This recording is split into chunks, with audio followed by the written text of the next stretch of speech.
Halo semuanya, perkenalkan nama saya Riko. Saya merupakan seorang mahasiswa jurusan Ilmu Komunikasi di Universitas Katolik Sugio Pranoto Semarang dengan NIM 20M10092.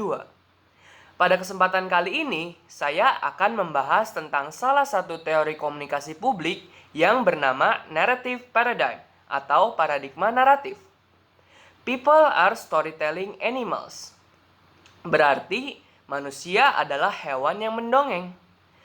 Pernyataan sederhana ini merupakan jawaban dari Walter Fisher atas pertanyaan tentang sebuah filosofis apa hakikat dan kodrat manusia. Nah, pasti kalian semua bingung dan bertanya-tanya. Nggak usah khawatir, nanti akan saya jelaskan. Tapi sebelum kita membahas lebih jauh teori ini, mari kita mengenal sekilas tentang Walter Fisher, si tokoh di balik teori paradigma naratif.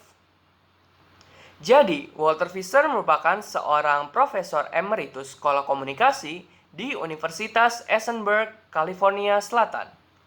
Sepanjang kehidupan profesionalnya, ia merasa tidak nyaman dengan pandangan bahwa retorika hanyalah masalah bukti, fakta, atau argumen yang ada di dalam sebuah badan musyawarah. Maka dari itu, pada tahun 1978, ia memperkenalkan sebuah konsep alasan yang baik. Ia menyatakan bahwa menawarkan alasan yang baik lebih berkaitan dengan menceritakan sebuah cerita menarik dibandingkan mengumpulkan bukti atau membangun argumen yang ketat. Fisher meyakini bahwa semua bentuk komunikasi yang menarik dipandang sebagai cerita yang dibentuk oleh budaya, sejarah, dan juga karakter. Contohnya aja ketika kita mendengar sebuah kata cerita, kebanyakan dari kita pasti cenderung memikirkan tentang novel, film, ataupun drama. Atas dasar inilah, Fisher mencetuskan sebuah teori yang bernama paradigma naratif pada tahun 1984.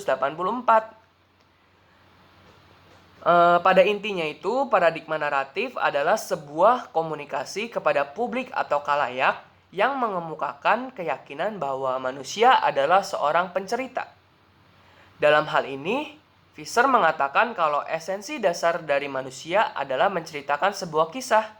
Terlebih lagi, kita selaku manusia akan cenderung lebih tertarik dan terbujuk oleh cerita yang bagus dibanding argumen yang baik. Nah, selanjutnya ada 5 asumsi yang dapat menjadi dasar dari teori paradigma naratif.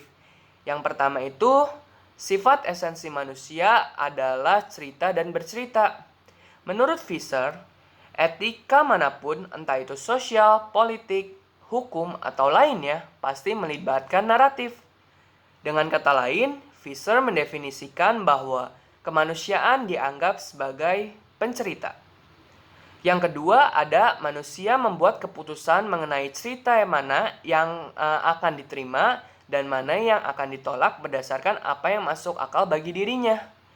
Asumsi ini menyadari bahwa tidak semua cerita itu memiliki kesetaraan dalam hal efektivitas. Seorang individu berhak memilih mana cerita yang sesuai dengan pemikiran dan juga pengalamannya dan mana yang tidak. Yang ketiga, ada rasionalitas naratif dipengaruhi oleh biografi, budaya, karakter, dan juga sejarah. Yang keempat, manusia mempercayai sebuah cerita selama cerita itu konsisten, runtut, dan juga dapat dipercaya. Nah, ada juga asumsi yang terakhir itu didasari bahwa dunia adalah sekumpulan cerita. Dan ketika individu memilih cerita-cerita itu, maka individu tersebut mengalami perubahan kehidupan dan juga memungkinkan untuk mengulangi kehidupan yang sesuai dengan cerita yang dipilih. Maksudnya adalah intinya dunia itu merupakan sekumpulan cerita. Terus juga ketika individu atau manusia ini memilih cerita-cerita tersebut, si individunya itu dapat mengalami perubahan kehidupan ataupun memungkinkan mengulangi tapi berdasarkan apa yang cerita yang dia pilih gitu. Oke, sekian semuanya penjelasan saya tentang teori paradigma naratif. Maaf bila ada kata-kata atau perbuatan yang tidak senonoh dalam penjelasan kali ini. Dan juga saya minta maaf apabila terjadi kekeliruan di dalam mencari bahan tentang teori kali ini. Terima kasih dan sampai jumpa. Bye-bye.